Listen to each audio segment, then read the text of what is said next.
9, 8, 7, 6, 5, 4, 3, 2, 1, 0. Women's Wrestling Talk, the #1 women's wrestling network on the planet.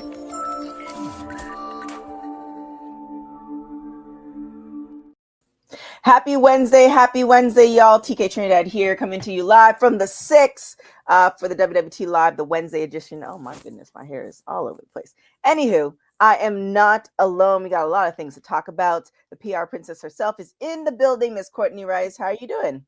It's good. It is Wednesday, obviously, because, well, it is Dynamite. But we do have a lot to catch up on because it has been a very recovery over a lot that happened over the weekend. And yeah, we have Slammiversary this weekend. Crazy Slammiversary, and I was just, I was like, I forgot there's some stuff I need to tell you offline, some good news. But yeah, there's just a lot of things going on. And I can't believe it is Tuesday. It kind of feels like a Thursday. But you want to get into what happened in NXT yesterday? Yeah, NXT. I mean, a lot went down because, of course, they had the Great American Bash that happened this past weekend, so they had to continue the plot with that. I mean, of course, with Evolution, because JC Jane retained her NXT Women's Championship against Jordynne Grace, but she actually started off the show and she had an encounter with Masha Slamovich. Masha Slamovich came in, but she was not alone with Sol Ruca and Zarya, so that escalated into a 6-woman tag team match that actually happened later into the night. But also, that was not the only representation of TNA we had last night. We also had, this is actually weird, Trick Williams, Joe Hendry, and Mike Santana on the same team taking on Dark State. Yeah, that was really crazy. It was a bit crazy, but I think it was also with the fact too, Joe Hendry and Mike Santana just pretty much kicked Trick in the face because he was kind of started ruckus on the team. But it was a good solid match to start off. But also we had another TNA representation. We had the System come in because if you've been following TNA, they actually Dark State ramshacked at Mark Cardona. They also attacked the System as well. Not Alicia Edwards, but everybody else in the System. So that actually was a little bit of chaos happening in there. And I'm pretty sure we'll see a lot of it on Thursday. Also, we did see an irate Jordynne Grace. She came in the middle of the match between the Evolved Women's Champion Kali Armstrong and Carmen Petrovich, and she wants revenge on Blake Monroe. Wouldn't you? I mean, yeah, the way that she was on TV, I would be very scared. I would not want to mess with an angry juggernaut. Yeah, it was crazy. And I think we talked about like good old factions, and I wouldn't say good old factions. The System, it's like when you bring people together and then it starts making sense. You don't necessarily see how it makes sense initially, and then it starts making sense. And it's like, okay, I can rock with this. It's kind of like Judgment Day, where it started and where it is now. People putting time into stuff, and I wish they would do that more often. So now it's like I think factions are a good thing. I think it also keeps people working. And, less of the, we can't find something for you. So shout out to the System for that. So what do you think after everything that happened in NXT, what's going to happen as far as Jordynne Grace? I think for Jordynne, this is going to be very interesting. And this is kind of a tough one to do it. And it's ironic. Will's not even here, and I've been watching NXT for the last 3 months since I've been here. But it's going to be interesting with Jordynne because she's kind of in a little bit of a tough route because she could go up to the main roster, but she could also stay in NXT. And also, it's kind of where they're going to fit her. Because obviously, and then Boza, thank you for getting to that point, because next week, Blake Monroe is going to have her match against Ren Sinclair because they will be live next week in Houston, Texas. So I think that's kind of a good segue for her to work with Blake Monroe a little bit and also give her her first main rivalry, of course, with JC Jane. Also with the fact too, because between Masha and JC, they will be one title. They will have both the Knockouts and the NXT Women's title. So that's also another thing to consider as well. Do you think Masha? Hey, also, yeah. Shout out to everybody in the chat. Cousin Ron, Sindel. I missed you. She had the twirl, the mustache.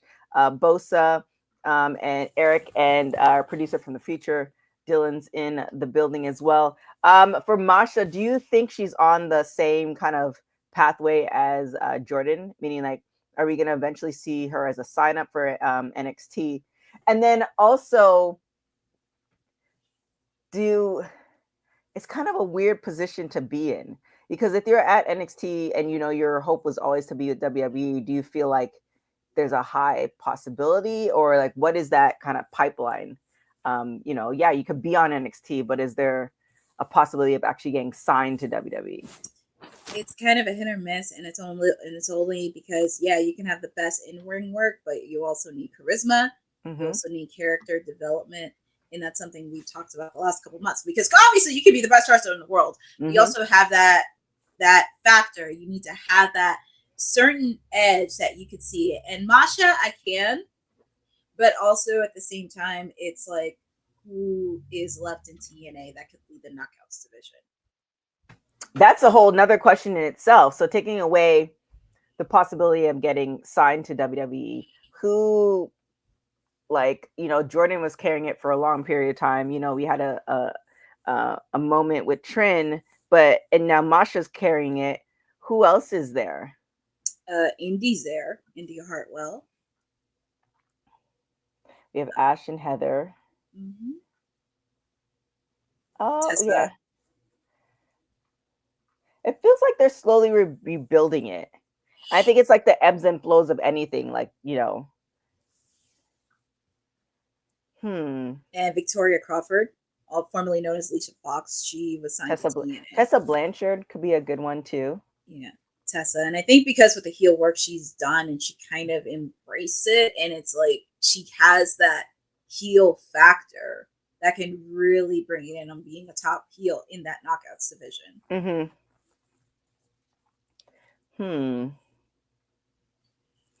And Steph Deland at Rosemary, who's, a staple. Very interesting. I wonder, and maybe you would know this, Boza, or you would do because I don't know how quickly you get your information, but you be getting it really quick. How many TNA Knockouts was signed to the division? We're in 2025 now, so let's say in like the peak of the Knockouts division, like, when the Knockouts was like, bar none. Now we have other promotions who are like, obviously NXT is killing it with their women as well, but when the TNA locker room or the Impact locker room was at its peak, how many women did we have signed? I'd be curious to see how many women are then versus how many women are now. Oh my God. I'm trying to think from 03 to 05. I would probably say at least 10 to 12. Compared to now, how many do we have signed now?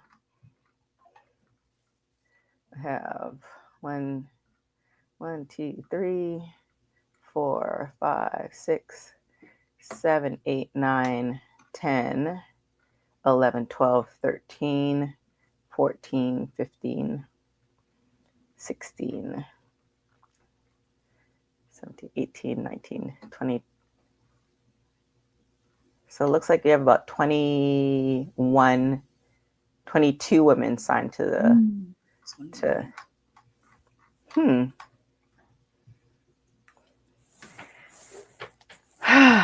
Interesting. Okay. I'm going to have to do like a show on that, because like the 21, 22 is kind of almost where the last time I counted, like for AEW, around how many women AEW has. I wonder how many women. It seems like WWE would have a little bit more. I'd say maybe like 30. I don't think it's like a split of 50-50, but we'll see, because we also have to bar people in injury, etc., and TV time. But yeah, anyways, that was just a rabbit hole question with that. So do you see Masha eventually being signed to WWE? In the future, I do see her possibly being in there. I would not be shocked if if she made the jump to NXT first. Mm-hmm. So she has done a lot of TV time on NXT to kind of get her feet wet. I don't think they want to jump her into the roster yet, because especially with the roster we have on the main side, and also with the fact too, because there is limited amount of TV time. Because now SmackDown is reduced to 2 hours. Mm-hmm. Raw has 2.5 hours, especially with Netflix, because Netflix, they just want that star power. They want who's going to get them ratings, who's going to give them that draw, and who's going to get them in the top 10, top 5.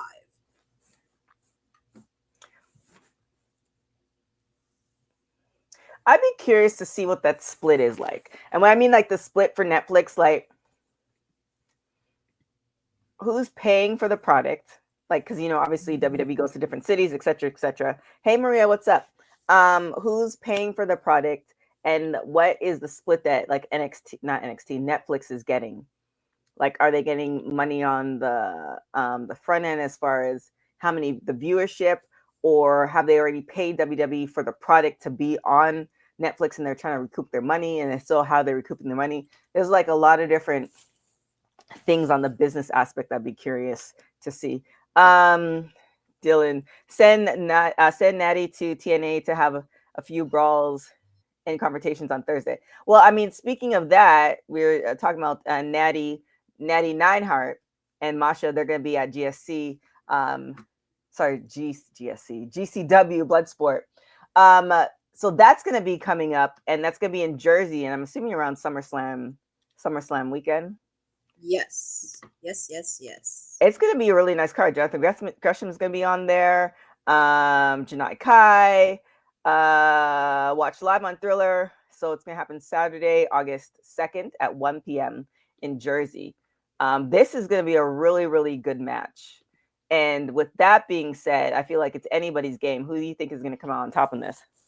Ooh, that's very, very tough, because we've seen clips of Natty, what she can do in GCW, NWA, and also this does help with Masha, especially with her not only being the fighting champion, because she has one of the belts for GCW, but also being hopefully she's still the TNA Knockouts champion. Mm-hmm. That could also really help as well, especially if people are not too familiar with TNA.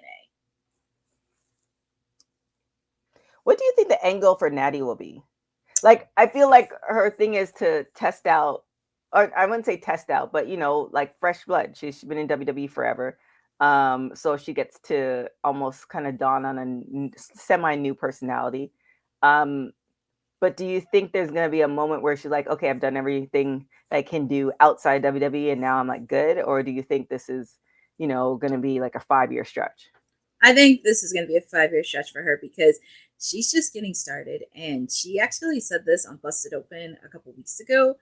I don't know if I shared this in the chat. I might have shared it with Honey.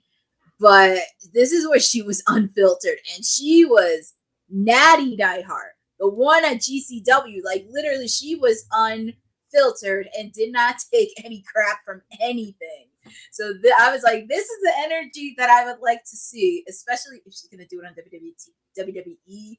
But I know, like, she's teaming up with Maxine. Maybe that could be, like, something as a betrayal for her, but something. But she is getting her flowers. And plus, I know she's getting her latest accolade. Her book's going to be released later this year. I'm really curious to see what's going to be in that book, because a book can go either way. Like, you can just give us the flowery stuff, like, oh yeah, I was born and I knew I was destined to be da-da-da. And, you know, you leave out the, and not to say that you have to, you know, give out your secrets or, you know, the stuff that's in the closet. But I wonder, you know, I'm venturing to guess not everything was, you know, flowers and roses the whole time. So I'm wondering if she's going to give those secrets. It's a possibility. I mean, she really is very passionate towards her family's history. Not sure she'll give out all the secrets, not all, but hopefully some stuff that she can share to the public regarding her family, because her family is, of course, a part of history when it comes to wrestling. Mm-hmm. But I'm very curious on her book and everything that she's been through, especially having the last name Hart, having to deal with the legacy behind it, and also the pressure of being a second, third generation star. Yeah, like, yeah, there's so many like things. Like even like when TJ stopped wrestling, like I'm sure, like when he did, it was more through injury, right? Yes. And what, like being able to retire on your own terms, being instead of being forced to retire, is something that does something to somebody mentally, and like whether it's good or bad or how they cope with it. I mean, of course, that's not her story to tell, but she's married to him, so I like, yeah, I don't know. We'll see, because sometimes you read these bios and you're like, it's kind of like, no shade. I read back to back Jada Pinkett Smith's bio and Will Smith's bio, and Jada gave a lot of secrets. And then when you read Will, it's like their books were going kind of in tandem, right? And so you read Will, and you're like, "Now, come on, like you're not gonna address any of the rumors. Like you're not gonna, you don't want to talk about any of that. Your wife just said all this, but you don't want to." Okay, so it's just kind of, and again, it's up to you. Nobody's asking, for. Well, people are asking for your life story. You don't have to do anything you don't want to do, but it's just kind of like when you don't address all the rumors, then it's just kind of like it's a little too put together. And no matter whether you're rich or poor, life does get ugly sometimes. But again, I can't wait to read it. I've since started a library collection of women's wrestling bios, so it'll be look lovely on the bookshelf. So wait, so did you have Natty or Masha to win for GCW? Natty. I think I have Masha for this one. Oh, Masha? Yeah, I think I have Masha for this one. So we'll do a Raw recap. Said, if you guys did miss it, he did pop on late at night. So first off, because we haven't seen Said in a minute, he's been in the streets. So I am going to take the time to air out some of the issues with Said. He knows I'm on the East Coast and then wants to call me at god awful times in the morning to get codes to get on StreamYard when he has access to it himself. And so, I mean, I guess I'm thankful that he did do the recap. He did do the watch along, obviously, because he's been in the streets. But, there's other people on the West Coast that can help you, Said. But I guess I was the one. So how did Raw shape up? How did you like Raw? It was a very good episode. It was a very, very, very good episode. I will say this photo says it all. Naomi cooks. Oh my God. She just literally went off, and then she was telling EO saying, "I don't understand you." But here's the thing, like, I don't know. I'll keep this opinion to myself. But she cooked. She cooked. I loved it. Oh my goodness! But I was happy she won it. She cooks, and it was just nice to see the interaction between EO and Rhea. But also, we found out regarding SummerSlam, it will be a triple threat match at SummerSlam between all three of these ladies: Naomi, Io Sky, and Rhea Ripley. I would love to see Naomi retain. I just don't want Io to get the pin because I love Rhea, nothing against her, but I would love to see a match between Naomi and Io. Just one-on-one, nothing more, nothing less. So do you think, I know we talked about this with after or maybe during Evolution, do you think this is going to be a long or short reign for her? I hope it's a long reign. I do not want this to be a short reign because if it is, I'm going to be sad. Yeah, I would be very, very sad if it was a short reign. I really want this reign to be long. I want this to be memorable. I want her to create rivalries. I know this will be something. Ia and Rhea, and I know she's feuding with Becky, but I would love Naomi versus Bayley. I would love for that to happen. Somewhere in the future, I don't know if it's going to happen. Her versus Lyra, that would be a good match to have. There's a lot of people. I mean, obviously, Bianca, Jade. Like, there's just. I do agree, Bosa, until at least the end of the year. Like, here would be the thing, right? keeping Naomi like who she is character wise, and we get to like Survivor Series, and like that's definitely not the end of the year, but it's coming close to the end of the year that if she drops, then this is when, and this is, you know, obviously not even fantasy booking, just fantasy, you know, make it happen. This is when, you know, the hint of the bloodline civil war comes and Naomi takes her rightful place, you know, as the, because now she's cooking so much, and I think she could almost be like, and not still wrestling. I don't necessarily want her to be like the talk piece, but she can be that talk piece on that side. And this is where, you know, you don't mind her dropping because she's now taken her rightful seat on the bloodline, according to WWE. I mean, The Rock acknowledged her and everybody else acknowledged her, but WWE is just like, yeah, you there, but you're not there. It's like, but we like, all like, what are we doing? Benjamin's agreeing, keep Naomi champ until October, November. oh my god. Yeah. Since Naomi is on Raw, Rhea should go to SmackDown. There's nothing left for Rhea to do on Raw. What do you think of that? That's what Maria is saying. I mean, I wouldn't mind it. I mean, depending if they're doing the, I don't even know at this point, because I don't even know if they're doing the draft, because now LA Knight is showing up on Raw. And I wouldn't mind seeing Rhea on SmackDown because I think she would definitely work well. Tiffany has been pushing for her as well to come on Raw. I meant SmackDown. That would actually be good. And also, maybe her and Jay could go one-on-one. That could be interesting. Her versus Nia Jax. Her versus, like, going it back. Her versus Charlotte. So, I mean, there's so many possibilities, and with that being said, I mean, there's enough women for both brands, but for a block of time, do you like, if Triple H is not going to give us Evolution 3, do you think for a block of time you almost make it like a portal to the WWE multiverse, where now women are not beholden to like SmackDown or Raw? It's like wherever the storyline lies. And now you're going to see people want SmackDown that are on Raw and NXT. And you see a little bit of that with NXT to certain brands, but like the SmackDown Raw kind of timelines, do you think it'd be a good idea if we kind of like open it up for, I don't know, a quarter, where it's like where the storyline resides is where the storyline resides, and this is where we're going to see the women at the moment, but they're not specifically on a certain brand? That's going to be interesting because I'm looking at this from my own perspective, especially quarterly, because of course, obviously TKO wants the money. WWE wants the money, obviously, because they have to think of like which stuff.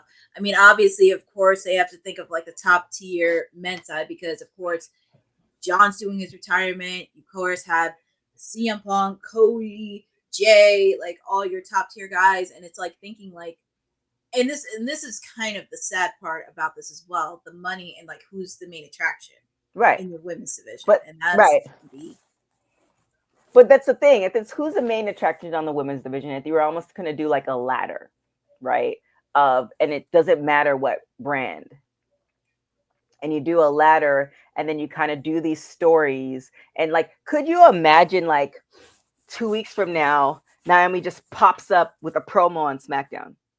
That would be like cool. Just saying like, y'all thought, you know, just because I was on Raw that like you're protected, but you're not. And then she comes out, like, it's just, and yeah, I would say, yeah, it'd be a women's exclusive portal. Like, could you imagine she like, and this is of course more cinematic fantasy booking, because you know WWE doesn't do that, but, and of course if you guys have been watching for the last, I don't know, Evolution and Monday, I was talking about going down my Marvel rabbit hole. But you could imagine like if Naomi is like Thanos and she just snaps her fingers and it's like just 10 women left. Oh my god. Like I just like, I feel like they should at least especially if there is no women's Evolution 3 on the books as of yet. However, Triple H is known for surprises, so they might already have it and they just decide not to tell us. I, you know, hope to God it's not a 6-week buildup like they did this year. But, you know, if they're not going to give us that, what about, yeah, Naomi shows up at NXT. Oh man, that would be crazy if she did. Yeah, like Jordan Grace thinks her and Naomi are like BFFs because Naomi and her were in TNA together, but Naomi's like, yeah, no, it's a different Naomi. You don't like, and then she goes and takes her title or takes And also, her opportunity for a title. this is going to be crazy, and I know this is like fantasy booking, and I know it's going to happen, but what if she shows up on TNA with the belt and confronts Masha Slamovich? Like, y'all thought you knew me and I was just playing the game. Everybody's asked me to be, especially and so now I'm going to go on like a black woman tangent. Especially as a black woman, you have to almost like play the game. You have to, people misinterpret you, and you have to kind of play the game. You have to be nice, even though when you don't feel like being nice. And now she's unhinged, she's loose, and she's the champion. Like, who's gonna check me, boo? Like, it would be amazing. Like, just, or even if you don't do the full women's locker room across WWE, Naomi has that key where she can go where, like, she's just gonna start popping up and just doing storylines, whoever she wants. Like, you thought y'all can control me. Now I'm the champion. I can do whatever I want because you guys have been holding me down for the last 6 years, and I'm gonna come and get everything. And then she can also do like her best friends doing and become a belt collector. Can you imagine that? Oh my god. Yeah, that is true. Yeah, that is true. Anyways, those are for free. Like, I wouldn't even. I would not even. You guys can magically like just disappear this clip, and if it happens, I wouldn't even. Dylan, remember to clip this. Yeah, same. Oh my goodness. Oh god, Naomi. I'm enjoying. I am, and I know Professor would hate this, but I would love, even if it's off the record, and that means I couldn't tell you all, but just the nosy curiosity part of me, I would love to sit down with Naomi and get the evolution of this version of her. Because we saw like through Divas how she got like to the glow and how she like, tested it out, etc. But this version of her and, her promos and all this other stuff, I would love to just like get, because there was something, or somebody brought something to her. Like, I would love to figure, like, that doesn't need to be for everybody, but those are stuff I'm curious about. Anyway. Curiosity. Oh god. Yeah, well, which side are you talking about? The side of the whole WWE thing? Well, I feel like if she comes out with a book, then it may come out, maybe. But anyways, we won't dwell on that. But definitely a dominance. But did we talk about anything else other than Naomi for Raw? I feel like other things happened to Raw. I know, we were talking because we know you love Naomi so much, so that's why I didn't want to stop you. Like, no, just let you. I feel like you need to get this off your chest, and it happens. You need to let this get off your chest. But goodness. We also had a hard-hitting match between Lyra Valkyria, and Bayley. 2 out of 3 falls. The winner of this match will face off against Becky Lynch for the Women's Intercontinental Championship at SummerSlam. Nice. Let me tell you, sis, you better put everything to rest about Lyra. I know a lot of people did not like her character last year, and they think she was boring, but she is finally developing confidence and character. Mm-hmm. And I think that's something working with both Bayley and Becky Lynch. She's really starting to show confidence and character within herself. So I'm very happy she is starting to see that. And the winner is Lyra. Lyra ended up winning, and she will be face off against Becky Lynch at SummerSlam. So I'm very happy this Women's Intercontinental Championship is starting to heat up a little bit, because this is supposed to be the workhorse title. So then what happens for Bayley? Because I think we talked about this with Evolution too. Like, yes. Okay, I was rooting for Bayley to get the title. Obviously, Becky came out with it. So, and now it's gonna be Lyra and Becky again. Yes. So what are we doing with Bayley? That is going to be very interesting to see with Bayley, because I know she was not very happy after the match, especially with Lyra getting the win. So I would not be surprised if she kind of stuck her nose, because I just can't see her not being at SummerSlam without doing something. So I feel like there is something brewing that's going to happen during that match. Either I know she's going to watch, or something is about to go down. And I don't know, maybe we could see a possible turn, because I thought Lyra was going to be the one, but it looks like, I don't know, with Bayley. Yeah, I don't know. I mean, in a non-story thing, her whole thing was like she's there to help people evolve. So, you know, helping, you know, Lyra evolve, not evolve, develop her character. Like we've seen the difference, like you said, over the last year. So maybe she's not chasing championships. And then here's the other question: if she would have won, do you think she would have as much heat as Becky does now? Bayley, no, because for some odd reason, a lot of people do love Bayley. Like, I've heard a lot of people cheering. I mean, it was even on Monday with Lyra and Bayley, but a lot of people were really rooting for Bayley. Well, we'll see. We'll see what happens. What else did we have on Raw? So Monday night on Raw, as we mentioned, we did have that gauntlet match where the winner would be facing off against Gunther at SummerSlam. Braun Breaker had a dominant performance against Penta, LA Knight, main event Jey Uso. But soon enough, CM Punk is the winner, and he will be facing off against Gunther at SummerSlam. But that was not what everybody else was talking about the winner. It was this.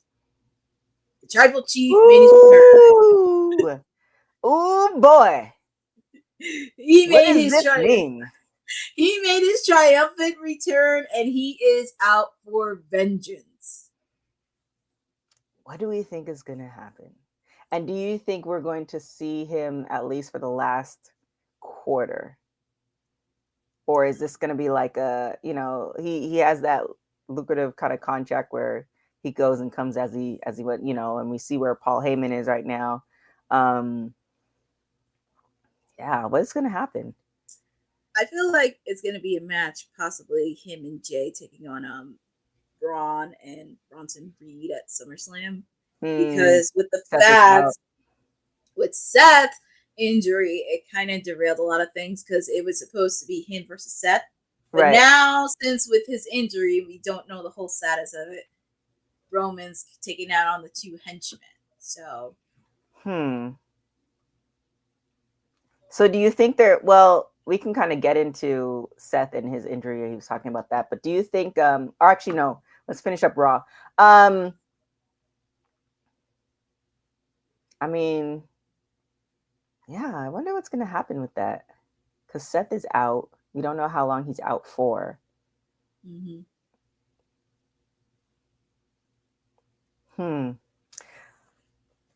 Let's see. Dylan's saying,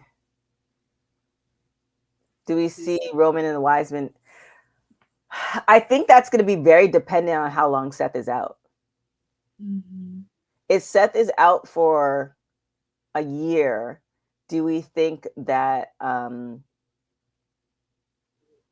like the story that Seth has is out the door? Because it's not like a Liv situation where, you know, there's so many different variations and, you know, there's a faction kind of there that you can hop back into.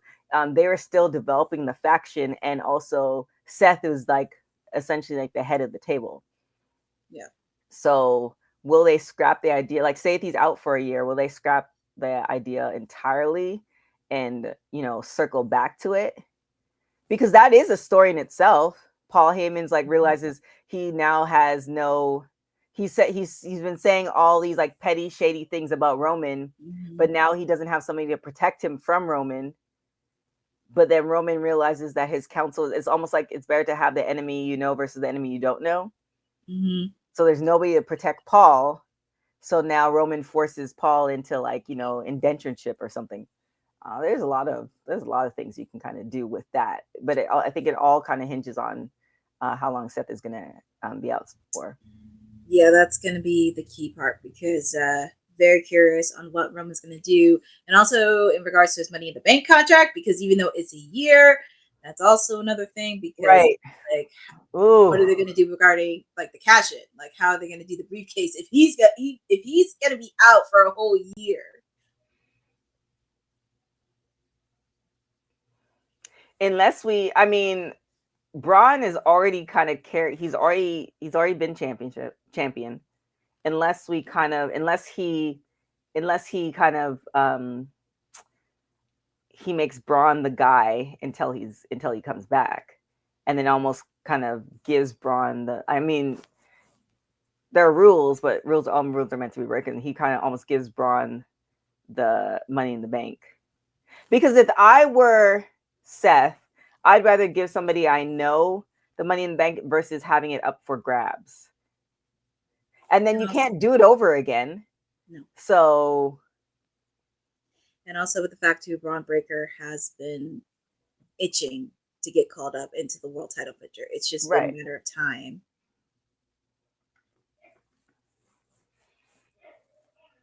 Yeah. I mean, well, yeah, it all hinges on when he comes back.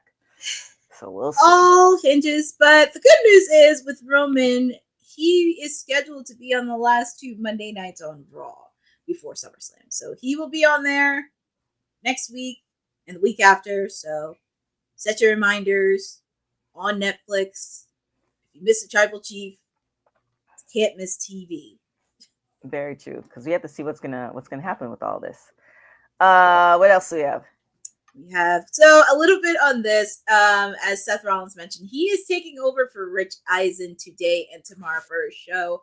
If you're not too familiar with the sports world in regards to Rich Eisen, he has been in ESPN. He did Sports Center with Stuart Scott. He was on the NFL Network. He's back on ESPN, and he has his own podcast talk show called The Rich Eisen Show, where they talk about everything that's happening in the football world, sports world. He's had people in wrestling like Seth Rollins. Tony Khan was on there a couple weeks ago, so he's on there. So Seth is taking over today and tomorrow. And while he was on, because now he calls his show the Seth Rollins Show. Wouldn't you? I mean, well, yeah, for 2. I mean, if I was taking over, I would, but.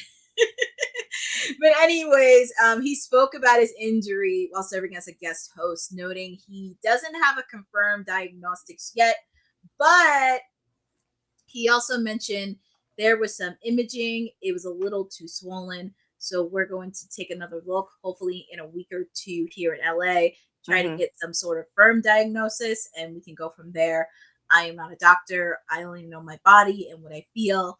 What I feel is that this is going to be me out for an extended period of time. This is the first time I've been injured. It won't be the last time. I've always got WrestleMania in the back of my mind. Can I make it back for WrestleMania season? I feel good about that. Beyond a firm timeline, I just won't know until we have a clearer answer from the MRI. Right. Yeah. That's the good thing about being like that much in shape, is that you can, your body tells you kind of like, this ain't good. we need to figure some things out. So, I mean, yeah. We know his history when it comes to knee injuries and leg injuries. So, well, speedy recovery. Well, first off, let's find out what's happening, and hopefully it's nothing where it's career ending, and then speedy recovery after that. So, we'll see what sending happens. Speedy recoveries to Seth freaking Rollins. And well, I know he'll miss SummerSlam, but we have another person that actually is ready for SummerSlam, Jelly Roll. I actually do like this pick of him knocking Logan Paul. I actually do like that pick. But anyways, as we mentioned, Jelly Roll will be a part of SummerSlam, where he'll be teaming up with Randy Orton to take on Drew McIntyre and Logan Paul. And also with the fact, too, that he was on the Pat McAfee show earlier today, where he talked about his training. And he is taking very seriously in this training. He mentioned in a few quotes, when me and Hunter started talking, the more I got involved with WWE over the last couple of years, every time I lose weight, they're like, looking good enough for a match yet? Or do I need to lose another 100? A little more, brother. I just kept pushing pushing for it. I have been training. I have quietly been living in Orlando for 3 or 4 weeks at the PC, showing up Nice. every day like a piece of furniture. They can't keep me out of there. I'm there from the moment I wake up until it closes. I am obsessed. And then he goes on to say Matt Bloom is his coach, and he was training with him the other day. And then the Undertaker comes in. So pretty much it's a 3-hour session. And also, he's getting a lot of pointers from Kevin Owens. Jacob Fatu came in and wrestled with him for another day for 3 to 4 hours. So he is putting a lot of good work and taking it very seriously on training for his match at SummerSlam. I mean, I do like, because gone are the days, I don't know if you remember, it was I think it was a Raw where the Ball family came in. Like gone are the days where you have, I remember, like you have celebrities, they just come in like no training, they're just fans. I do like the fact that most of the time, the people who are having the matches or who are stepping in the ring, I also think it might be an insurance thing, that they're getting a little bit of training. And they're actually wanting to put the time in to train, because it is, I think, artists or athlete, like when you start something new, like I'll give you an example. I carried a good friend of mine, I actually used to be your trainer, to CrossFit today, and it was her first time doing CrossFit. But because she likes fitness, it was a new thing that she liked, and now she's gonna start going. And I feel like the same way with like people who are artists or even like athletes, they just take on something. It's like, okay, well, I want to learn everything about it. Or if you're passionate about something. So yeah, kudos to him. I can't wait to see it. I think it's a good avenue to be in for people who are not, full-time wrestlers. I mean, that's how like Logan started. He got a whole ring in his backyard now. So I mean, he's taking, I've had my mixed feelings about Logan Paul as a human, but he's taking his wrestling very seriously. He's a great athlete. He's taking his wrestling very seriously, and he knows a thing or two. And yeah, Boza, about that too, because I did not post it up here, but we don't know what's going to happen with Kylie's baby daddy, because apparently there was some reports floating around that he wasn't taking his training very seriously. I don't know, but WWE really wants to do a relationship, so that's something, a conversation within itself. But I'm happy to see Jelly Roll taking it very seriously, and very curious on what he's going to get in his first match, teaming up with Randy Orton to take on Logan Paul and Drew McIntyre. Yeah, we'll see. SummerSlam is going to be like crazy. Super, super crazy. And it's ironically because the photo is Saturday Night's Main Event, and you would thought we would be away from Goldberg, but no.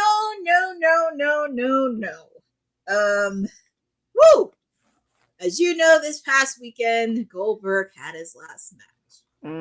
You would allegedly. Allegedly. You thought he would be running into the sunset and enjoying it, but unfortunately, just days after his retirement match against Gunther at Saturday Night's Main Event, he was revealed that he was grateful for the opportunity, but the execution of his final bout was a little less than be desired. Goldberg was on the Ariel Helwani show, and he confirmed that the plan for his match against Gunther had been in the works since late last year, but he admitted he was not entirely pleased with the decision to have it on Saturday Night's Main Event on NBC due to the time constraints on live television. He kind of quoted saying, the Saturday Night's Main Event and the live TV in Atlanta, you always have your dreams of how you're going to do things, and ultimately to have a little bit more control over the time and the space would have been much more preferred. Let's put it this way. I can't say that I was too thrilled about part of that. Freaking 20 seconds with the microphone in my hand, for God's sakes. And pretty much he goes on and on saying, well, wouldn't you? Okay, it's just pretty much. Yeah, like so I get people's feelings, but say this is now like your life, right? And you now can you supposedly get the opportunity to end your career on the light, like how you want to end it, right? And you have all these conversations, and you have this vision and entertainment, like nothing goes as it's supposed to go. Trust, like that's a whole thing. However, you know, you get through it all and you're like, okay, they gave me the mic so I can actually have my speech. And yeah, I mean, he can voice it. I mean, you can't, well, I mean, I guess maybe, well, according to the Marvel universe, you can turn back the hands of times and maybe it happened somewhere else. However, in our universe, it is what it is. But I think the other perspective is you have people who don't have the name and cachet that he does, and they don't have, they'll never get the opportunity to get on a mic, you know, on a live TV show or get their last match because they're either injured or they just didn't make the cut. So when you look at those, like, you know, you look at the bright side of it versus the other side, you know, but it is what it is. It's done now. His son got to see something. I mean, I'm not going to go further into details on that. I mean, I was supposed to mention he got 16 and a half minutes in his match. He got 16 minutes and a half in his match. And then, like, I try to understand because a lot of times people who have done things in the business, they want to end it on a high note. But at the same time, oh gosh, that was like the buzz happening on social. Bret Hart took over the production truck of Saturday Night's Oh Main my Event. gosh. That would have been really too funny. And also with the fact too, you kind of knew it was on Saturday Night's Main Event. You knew it was time constraints because NBC will cut you off. Right. I wonder if this was a TKO decision. Like, I wonder when the talks happened of, like, you know, this thing that was supposed to happen, or it started happening last year. It was originally supposed to be on like a PLE, and then TKO did like the analytics as far as, because I feel like there's slots, right? They have all these PLEs, they have all these shows, they have all these superstars, and you have this Goldberg match, and you're looking at where can you put it, because you have SummerSlam that's, you know, 2 nights, you know, what's the game plan for that? You have other things. Does it make sense to do it in Saudi? Where does the money reside? And maybe either one, they're like, this will be something that people are going to draw people to NBC, so let's put it on NBC. But then the trade-off is we don't have as much control. So did they sacrifice that for the numbers? Or did they say this is not going to be as big of a draw as the other things that we have, so we're going to put it on NBC? So, again, things that I would love to know. Listen, WWE, if you're hearing me with my rants of wanting to know, like, get behind the curtain, I am a keeper of so many secrets. Like, you have no idea. I would tell a few people, but I definitely wouldn't tell it in this forum. I just want to, like, it's just very curious. Like, I'm very curious as far as how these decisions get made. But, you know, and they're probably not going to tell Goldberg, else he would have told it on a podcast. So it is what it is. It's pretty much. They figured Goldberg would be, oh. I mean, do you think that was a possibility? I would not be surprised, because it's like, did you really think it would be All In Texas, considering they've had that booked out for months? And right. With the fact too, it was still going, especially with Saturday Night's Main Event was starting to come in. I mean, I'm just saying. And I feel like the people already, I wonder what the numbers are for like All In. Like, you watch it live, or you purchased it, can you go back and watch it? Like, could you stop watching it and then watch Saturday Night Main Event? Or can you watch like both, which is possible, especially it being like, you know, athletic. I wonder what the numbers were for that. I think, and I'll probably talk about this before I do the preview for Dynamite, but I think Tony was talking about this. Absolutely right, Dylan. Oh, excuse me, Tony. Yeah, that is true. That is true. But I think Tony mentioned this in the media scrum. I mean, he didn't get the whole number. I think it was just a number. It didn't include the pay-per-view purchases, but attendees. And I think it was like, I know it had to be more than 30,000. I know it was more than that. Like, he kind of estimated around that. But like I said, it didn't include like purchases or anything. So, and also, if you did purchase the pay-per-view, you can actually watch it back. But I think they only lasted for like 7 days. Oh. Yeah, I really feel like how I really hope in the next year there's some type of deal, because like all the other promotions are doing it. Like, these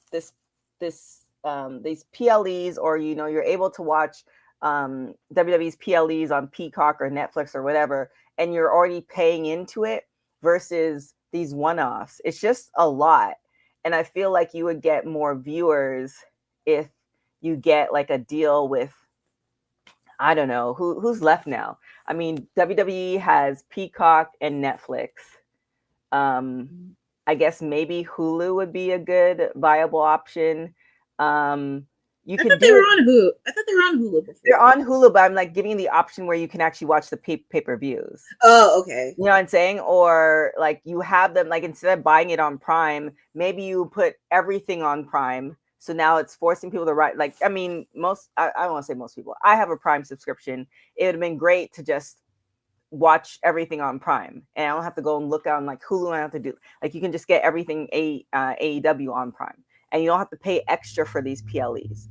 And then you can also watch ROH on Prime. I don't know if those deals are being had and the numbers are just not being met, but considering where we're going now, which, remember, like when there was a point where it was like you cut the cord, like there was cable and everybody cut the cord, and it's like it's gonna be so much cheaper, but now it's actually more expensive.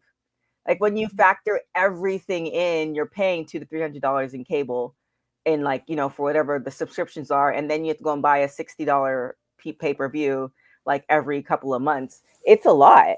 And then, say if you want to support ROH, that's $9.99 a month. It's just a lot. Like, I would rather pay a little bit more on a yearly subscription for Prime to get all the pay-per-views for the year. And that might be an option, so correct me if I'm wrong, but to get all the pay-per-views for a year versus paying every single time.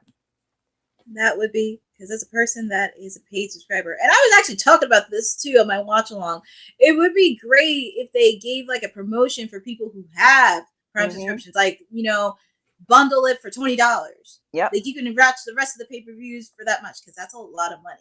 Yeah. And also, they could have done the same way as NFL does for Thursday Night Football. That's included in the package. Yeah. You can watch Thursday Night Football throughout many TVs. Yeah, and TNA actually does that. I have the year subscription that includes all the pay-per-views. So like, even if like AEW were to take everything back and put it on like an app, which I don't think is the best way to go. I think where everybody's apped out right now. Like, there's just too many apps right now, but whatever. If they took everything back and you could just pay one rate for like ROH and all the pay-per-views, and then you can watch, AEW for, I don't know, $150. I think you would get more people than like the add-ons. That would be, because that would save so much more money. Oh my God. So, but I am not the billionaire, so hopefully they'll figure it out. And Goldberg needs to stay far, far away. He doesn't need to be in AEW. he does not need to be in AEW. No. Very, very true. Gail Kim. I love her. She's awesome. Yes. Oh boy. You would think with this one. So Evolution, and this was actually really interesting. So this past weekend on Evolution, they showed out all the legends who showed up, paving the way for women's wrestling. But Gail Kim issued a public statement on her socials where she called out fans who made negative comments about the physical appearances of the legends who appeared at Evolution. Mm-hmm. And she urged people to focus on their contributions rather than their looks, and pretty much addressed it on her socials. What she said: "I'm noticing a lot of comments regarding the legends that were on Evolution last night. It seems like a huge amount of comments are in regards to their aging and looks. That's where our dysphoria comes from, which I still go through today." And pretty much she was very excited for the pay-per-view, but at the same time, she kind of pretty much summed it well. Please don't do this. We are all human beings. remember and celebrate what they gave to the business. Yeah, I mean, I don't think you can get away from this. I stumbled on a rabbit hole of, I'm not even gonna say who the person was or whatever, but it's just kind of like I stumbled upon one comment and then I just, out of curiosity, seeing all the rest of the comments, and it was just like totally disgusting. But I don't think we're gonna get away from it because I think everybody who's on social media, in particular Twitter, and Marie Shadows actually did a really good piece on this. I think people on Twitter just really feel like everybody is entitled to their opinion. Doesn't mean everybody needs to say it. And I feel like everybody just says some wild stuff on Twitter.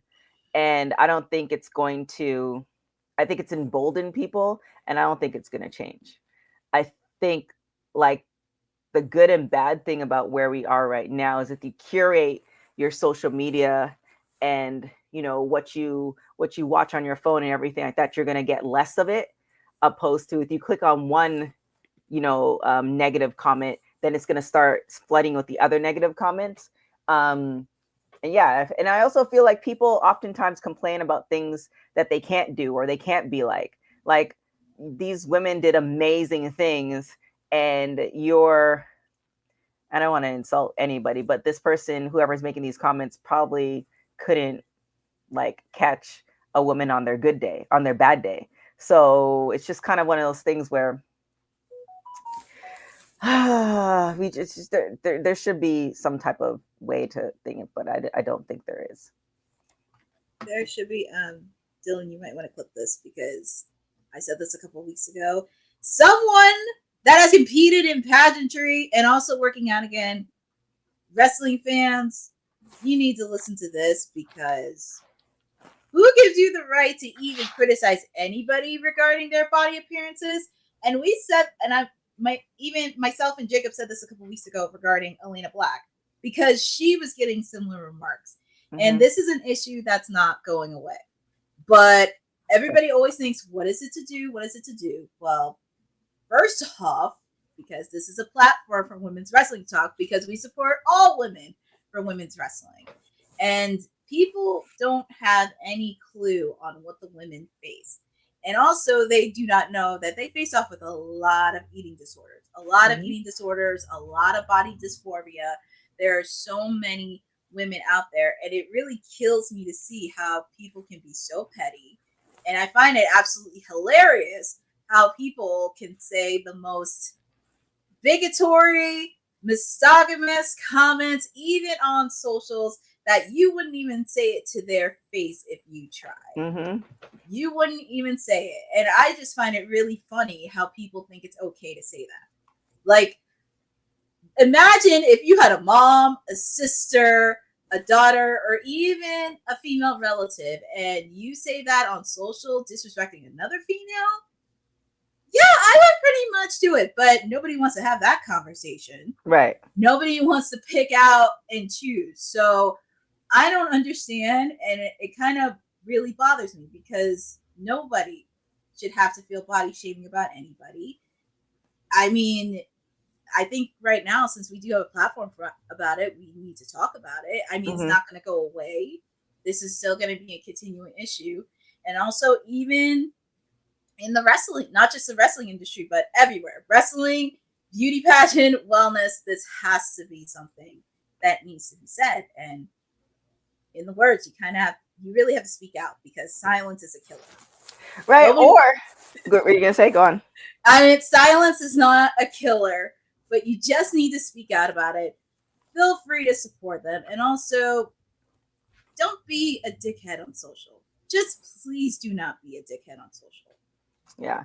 Maybe you should just dole out like therapy for everybody. Because I feel like, who has the time? I often like who has the time to like look at somebody and, you know, have an opinion and then go to social media and like tweet it, or it's just, there's so many other things that could be done. There's so many like other positive things there's so many other things that you can watch and acknowledge. It just to go out of your way to do that is just, as somebody who doesn't have a lot of time to do stuff like that, it's just weird to me to be like so negative. Like find a hobby. Hey Ashley, how are you doing? The worst part is other women bashing other women. Yeah, That's worse. That's more worse. Yeah, that's a whole nother that's a whole other conversation. But this is definitely a conversation that we're still gonna keep going because we always support ladies here. But we have Dynamite tonight. AEW Dynamite coming to you as they kick off their residency in Chicago, Illinois. They'll be there for the next 2 to 3 weeks. Yours truly at the top of the hour will be doing her Timeless Elite Wednesday watch along. We're gonna hear, we got the fallout from AEW All in Texas, and we're gonna hear from the new AEW World Heavyweight Champion Hangman Adam Page. After beating Jon Moxley, he has the belt for the second time. And not only he will be speaking, but he will be competing in a match. It's him, Mark Briscoe, and Powerhouse Hobbs taking on the Death Riders. You could imagine there will be a lot of chaos in this match. And who knows, because the landscape will be changing in the Windy City. We're also going to have Mascara Dorada taking on the Aussie protostar Kyle Fletcher after his performance this past Saturday for the TNT Championship match. He is looking to get back on track, and hopefully we see belts on him soon. I would like to see Kyle Fletcher get some gold. We're also going to have the ladies in a 100K four-way fight. Willow Nightingale, Chris Statlander, the Toxic Spider Tekla, and Queen Hamanada are going to be battling it out. We know there's some bad blood with all four of these ladies, and always love seeing the ladies in action. And of course, we have my client, the Timeless One, Timeless Toni Storm. After her miraculous victory over the CEO, Mercedes Moné, she will be having a victory speech. All this and more happening tonight with yours truly at the top of the hour with Timeless Elite Wednesday. And I'm sure we are going to get a lot of action happening because I know everybody's asking, where's Swerve Ospreay? They will be there. Top stars will be there. But what match are you looking forward to see on Dynamite? I mean, I like this. Bosa just pointed out the random 100,000, a weird real reason to have a women's match. Yeah, but it's a women's match. So Queen Aminata tweeted, if she wins, she'll donate her 100K to Anti-Ice fundraiser. Yay! I mean, I like I like that, and I wonder, like, is it really 100? Like, again, I can keep secrets, but are they really gonna get 100K? Like, that's. I mean, we've seen some matches where they put up like 2K, like crazy stuff where they had money and they did get paid. Like with Sammy Guevara, because when I was at Collision when Sammy Guevara was in the Fatal 4-Way match, because I forget how much it was like 50K. He actually ended up getting the money, and he said it in his vlog that he was going to spend it, but Ty stopped him from spending all of it for their daughter. Good idea. Timeless and Athena. Oh yeah. Yes, I think it would be. I'm very curious on the 4-Way match with obviously the ladies. I mean, of course, my client always, Toni Storm, doing what she does best.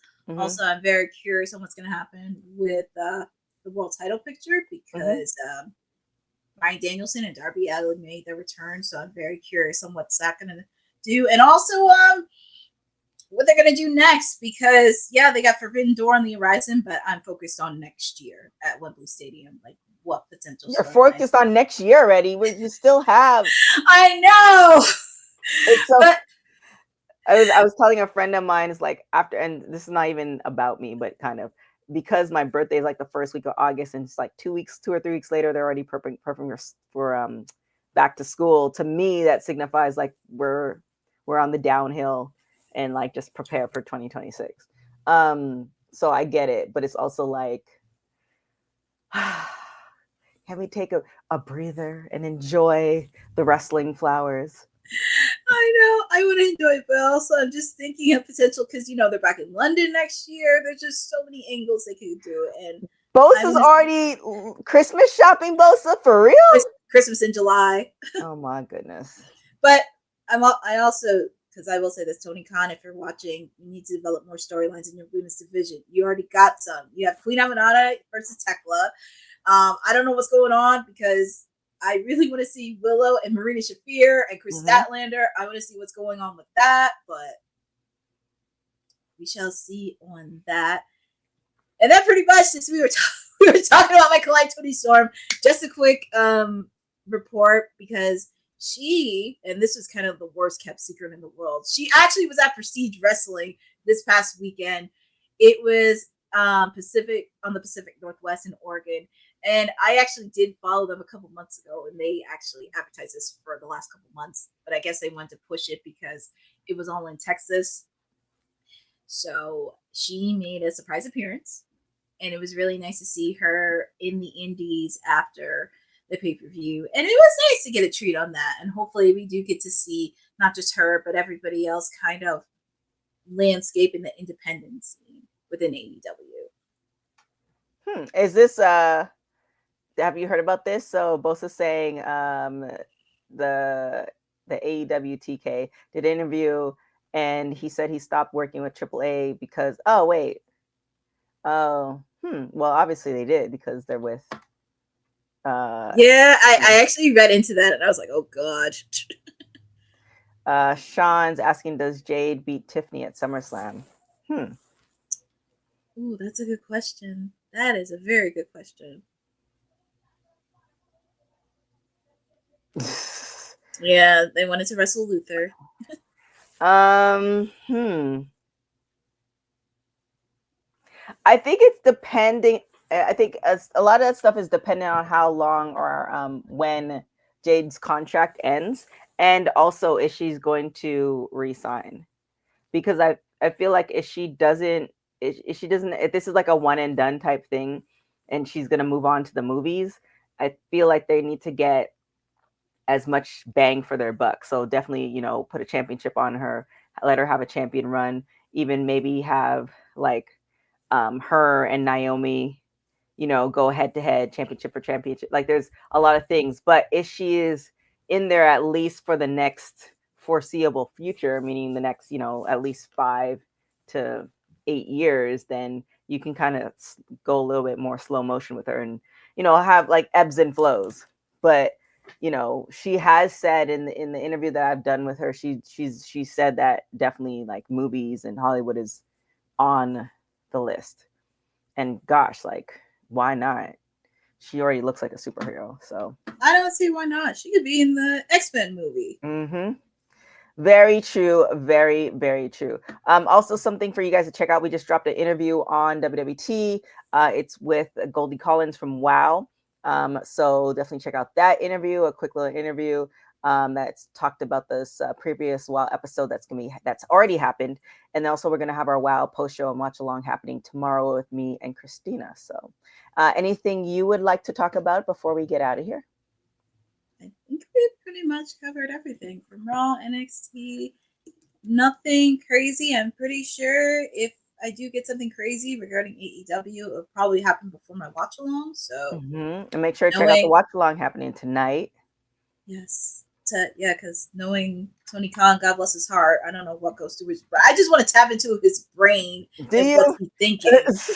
I kind of want to tap into his brain to see what is he really thinking. We'll see. Well, I mean, maybe one day, maybe he'll come out with like a tell-all book, and then we'll be able to oh God, see what happens.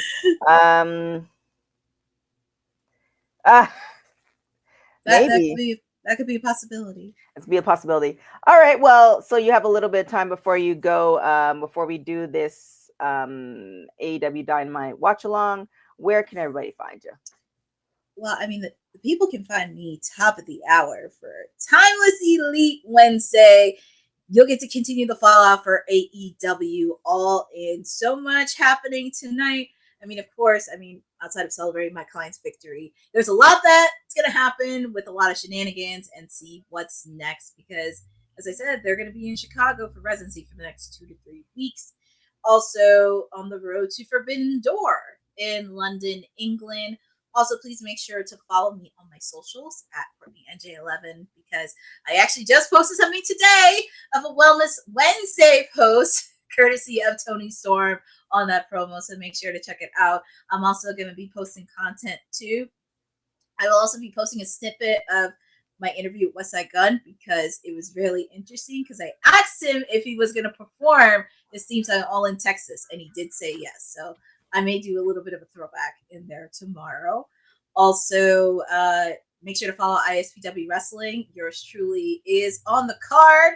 I will not be there at tomorrow's event because it'll be in Woodland Park, New Jersey. But I will also be, we're also doing a lot of events in the coming weeks, in the coming months. So make sure to check us out, because we got a lot happening, and yeah, got some content happening in the works. Lots of stuff happening. There it is. Agreed. A lot of big things happening as well. You can follow me everywhere at TK Trinidad. Yeah, just keep it locked to www.talkpod.com for all your latest news on women's wrestling, etc. With that being said, thank you guys. Oops. Because somebody's always be changing these. Thank you guys so much for watching Women's Wrestling Talk, the #1 women's wrestling show on the planet. Ciao, y'all. Thanks for joining WWT. Don't forget to like us on all social media platforms at WW Talk Pod. Like and subscribe on all video and audio platforms, like yesterday, my G. And check out our website at www.talkpod.com. Thanks for watching Women's Wrestling Talk, the #1 women's wrestling network on the planet.